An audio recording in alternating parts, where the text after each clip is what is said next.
This video is about how one particular game, Red Dead Redemption 2, actually saved my life about 2 years ago. I honestly never thought I'd be making this video. To be even more honest, I don't think I had even realized it myself until one totally random day I noticed two things. One, how often I talk about this game, and two, a particularly dark chapter in my life that I suppressed deep inside my memory and its connection to this game. When I started to put the pieces of the puzzle together, I saw a clearer image. But before we begin, I just want to say that if you're experiencing anything like this, please tell someone. Don't be afraid of getting help. It is not a sign of weakness. And also, the only reason I'm making this video is because I know someone, somewhere, at some point, might be feeling how I once felt. Anyway, this whole chapter all started about 3 years ago, when I first came to a totally different country to live and study. My life was a complete mess, and this was a much-needed change. I'd chosen a life path that I soon came to despise, however. I no longer had any friends, acquaintances, or family around. And as someone who's been struggling with all sorts of anxiety and depression, this was very challenging to begin with. I felt alone, but I still had a few sorta kind of friends and a roommate. It was around this time that I first bought Red Dead Redemption 2, a game that I'd been meaning to play because, well, everyone was talking about it. This was about 2019, 2020-ish, and Red Dead 2 finally released for PC, and I really enjoyed my first playthrough. This was actually the only part of my day that I was looking forward to. When I finished it, I loved it. I thought it was great, like any other great game that I played before it, especially the story, but my mind was very preoccupied. You know, days would go by and I'd try my best to get my head into studying, but I'd been keeping myself from enjoying anything in life for a very long time. And this game kinda kept me company, though I played it mostly to kill the time that I felt I didn't have or even deserve. I wouldn't really go out much, stayed single the entire time, and couldn't really focus on the studies because I f***ing hated it. The only reason that I chose it was just peer pressure. And you know, you gotta have a real job that makes real money. And it wasn't as if I had no higher education prior to this. I was studying English literature before moving, of all things, but I felt I wasn't going anywhere with it, at least not at that time, hence the change. Anyway, time was flying by and I just kinda hang in there until the start of the C word. Now, I'm not gonna sit here and pretend that people had it easy during that time. It certainly wasn't the case. But in this story, it was the catalyst, beginning a chain reaction of misery and aimlessness, resulting in a free fall into a bottomless pit of loneliness, sorrow, and some other not very nice thoughts and attempts. And before I knew it, I was lonelier than ever. I moved out and started renting my own shitty apartment, which felt nice at first, but also meant that no one was around anymore. At that point, I'd survived a full year in med school, but I was very much burnt out, and the worst of all was, I didn't have anyone to talk to. I mean, sincerely. And when the C situation got really bad, I was practically isolated like everyone else. Physically, socially, mentally, all of it. And with my prior tendencies, things started to escalate fast. And my depression, which I thought I had a pretty good handle on, came back stronger than ever. Being completely secluded and lost, I decided to revisit one of my old buddies, gaming.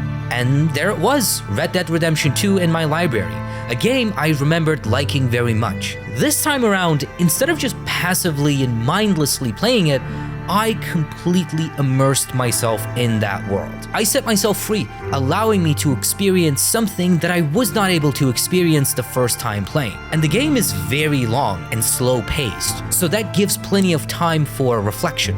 When I started to play it again, I began to notice the parallel between this fictional story and my own life, between the protagonist Arthur and me. And I know it sounds completely self-absorbed, so I will try to use the game's story to tell you mine. Anyway, I began to enjoy every little detail that it had to offer, exploring the beautiful nature in this vast land ranging from the desert to tropical forests to snowy mountains and everything in between, accompanied by beautiful soundtracks, ambience, and the graphics, which are still, in my opinion, unmatched in terms of realism. They bring a certain oozing atmosphere that's hard to describe. I mean, I cannot emphasize just how therapeutic it is to simply explore, ride your horse and enjoy. Now, here's a great thing about video games. They are inconsequential. You can do anything your heart desires when the option is given to you. And lucky for us, Red Dead 2 is one of those games. Seeing a world so alive and it being open to wandering and messing about is a feeling unmatched. The world of Red Dead Redemption 2 sucked me in fully this time. I could not even keep track of time. Not that I cared all that much. There is something enticing about living a life you have never lived in a video game. And 19th century America in its full cowboy glory is one of them. I mean, sure, everything's dirty and civilization is still forming and maturing, but experiencing this time capsule through the eyes of Arthur Morgan allowed me to reimagine my life in those times. In real life, I hate violence. I think one shouldn't resort to it unless it's absolutely necessary, which coincidentally is kind of what Arthur believes in. Though, again, different times and different sets of values, and well, Arthur is a criminal. His unfortunate upbringing also reminded me of mine. Not quite as dramatic, but certainly relatable. His famous cold-hearted and yet somehow caring nature allowed me to establish a connection with him. A connection that grew stronger once I realized Arthur's continuous mistakes in his life choices were similar to mine. Getting on a train that's taking you to a very dark place. You do know what's happening, you're not completely oblivious, but you also know that changing is hard, and you don't find the strength within you to do anything about it just yet.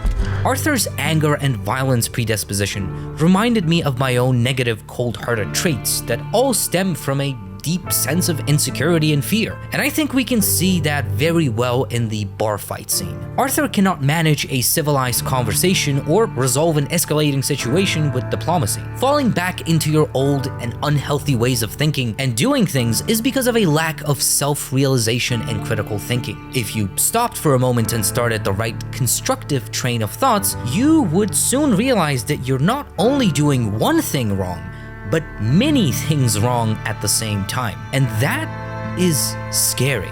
At the same time, you're not exactly okay with how you're living your life and what you're doing. You're treating it like, well, those are the cards I've been dealt, so I might as well just play them, even if I'm playing wrong.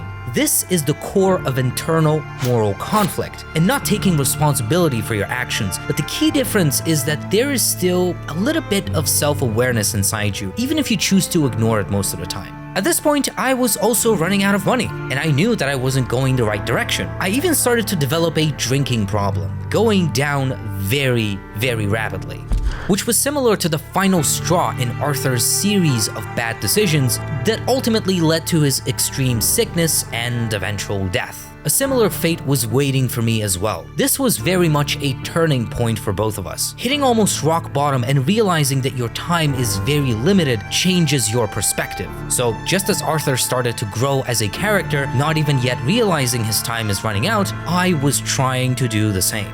Unsuccessfully, as with Arthur. In the game, this is a very crucial moment, but the thing that I like about it is the realism. I mean, a person like Arthur can't just magically say goodbye to the gang and leave his old life behind, but he can try to be and do better. And that's exactly what I was trying to do as well. Though I was still constantly down and pessimistic about everything, I was still making some minor changes. Sometimes you feel as though your time is coming, even when you don't know that for sure. And in the case of Arthur, even before realizing he's fatally sick, you can see something changing in him slowly. Small and incremental, yet there. Throughout the game, we also get to know Arthur's personal life and his relationships, particularly with Mary. There is something very sad and tragic about realizing that you can never be with a person in the end, no matter how much you choose to ignore, whether it's because you've chosen a different path or just knowing that ultimately, no matter how much you want to, you can never work it out because you are fundamentally different from each other. And this is something that happened to me right before I moved. Arthur's life of crime was ultimately the root issue with that relationship. We can all relate to the heartache and admit our mistakes. I had realized that I hurt the person I was once with a lot, and the same was true the other way. Nevertheless, you sometimes can't help but wonder, what if? What if I actually did this instead of that? What if I chosen a different path? What would my life look like? And the worst of all is the feeling that maybe what you chose was wrong, getting lost in the past. Arthur grows a lot in Red Dead Redemption 2. The change doesn't happen very quickly, but he does change. His bad choices reminded me of my own and just how difficult it is to change a big part of you. You feel like you're fighting the world and yourself and everyone else at the same time. There are these small moments of calm and serenity. Sure, the company could be better, but at least there is something, someone, some hope, and some life breathed into you every once in a while. But when you wake up in the morning and realize that the centerpiece, Dutch van der Linde, is a f***face and you're still making the same mistakes as before, you sort of lose hope. Oh, and by the way, I really hate to do this in this video, but it would help me a ton if you subscribe to this channel, like, tremendously. Anyways, Dutch's relationship with Arthur has always fascinated me. Dutch is manipulative, toxic, and borderline delusional, especially towards the end. But he is still a father figure to Arthur, which made me think of the similarities with my own father. They say you don't get to pick your family, but you do get to pick the people you end up with. And in the end, despite all the complications, Dutch is not the kind of person you want to be around. Sure, all the options sucked in the past, and they probably still suck at the moment, but you will have to make a choice at some point. You do see the toxicity, the lies, the wrongdoing, but you also see some good, rays of hope that mask your judgment. Their relationship was complicated, and it made me feel the story to my core, because mine has always been the same. The moment we see Dutch lose control entirely and feed Bronte to the alligator truly reveals his colors. Nothing is off limits, and the violence reminded me of a particular incident with the aforementioned member of my family involving a knife that still shocks me to this day. I was fully immersed in this game. I didn't want it to finish, and I was definitely not about to face the reality head-on just yet, but I was getting there. And I think the best we can do is to try our absolute hardest at any given point in our lives. It is just extremely frustrating to not catch a break. And during this period, I was not even receiving any calls back. I mean, heck, not even for an interview. I was almost entirely out of money eating bread with coffee, sleeping insane amounts of hours, drinking ungodly amounts of alcohol, and smoking like a chimney. The psychological effect of being in that state, both physically and mentally, is just inexplicable. I love the Gorma chapter of Red Dead 2. Being stranded on an island with the people you've been keeping company is poetic justice. An island on which you can clearly see what went wrong with your life. Here's a hard-to-swallow pill. Arthur was never forced to follow Dutch and commit crime. Sure, his childhood was tough and he probably didn't have that many options to begin with, but he still made a choice to stay. Loneliness gives you a lot of time to reflect, and I really resonate with the Gorma chapter because after leaving this island, literally or figuratively, you will not be the same person ever again. A falling curtain revealing everything you failed to notice, everything you ignored. There are some things you just can't unsee. Speaking of seeing, I love the deer-coyote symbolism in the game. You occasionally see a deer or a coyote depending on your honor level. It's beautiful and makes you contemplate your own life.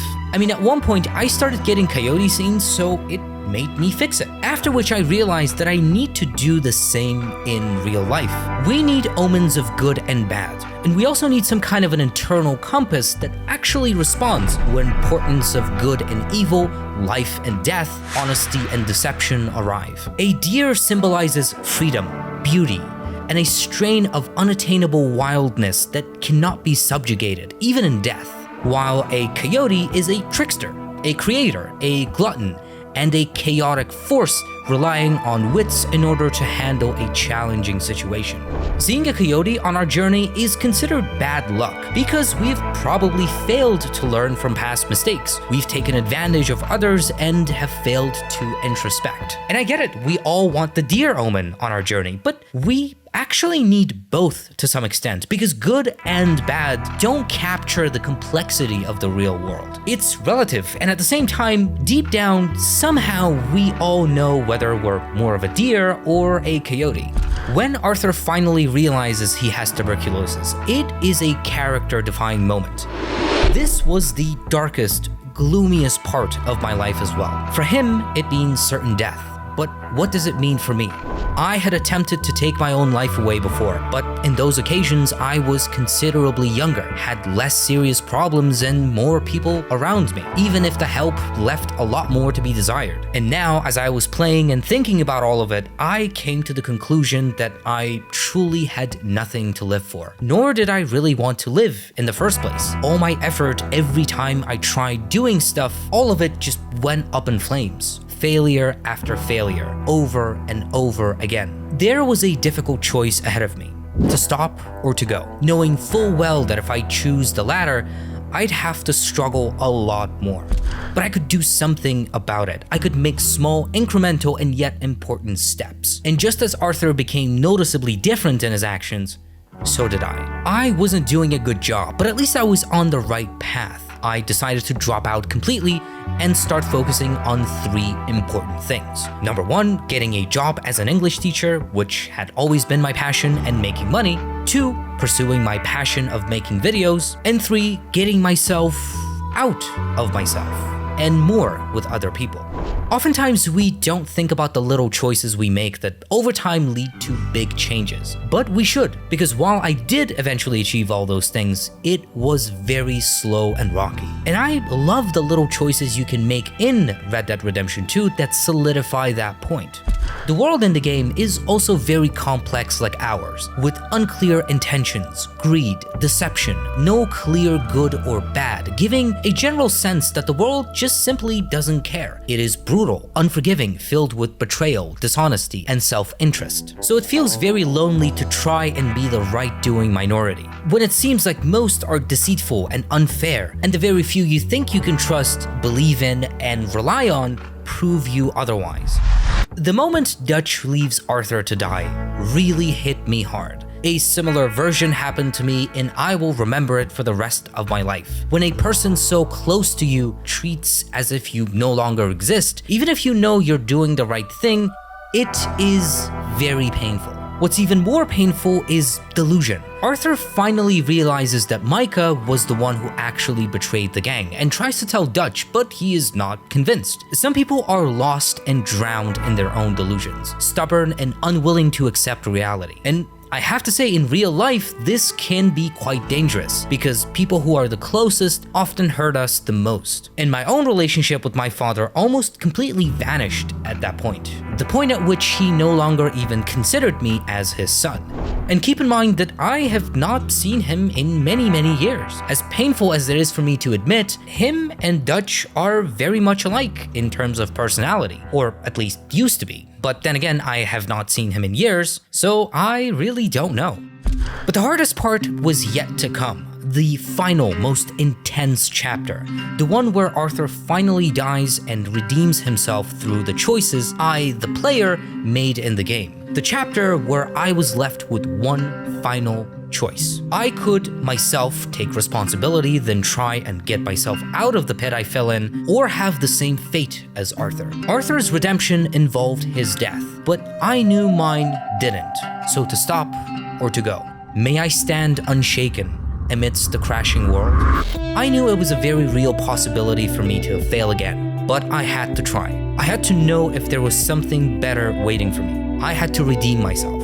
I'm glad I chose the former. I knew the challenge was going to be monumental, but seeing and experiencing this game at those dark times gave me a ray of hope. It stopped me from crossing a bridge I couldn't uncross. And one step at a time, through personal growth, moral conflict, and facing my deepest fears and insecurities, I started to notice just how much I've changed. I almost never cry in real life, but when the game ended, I shed a few tears. Because it was time to go back. It was time to redeem myself and go on my own journey. And I did.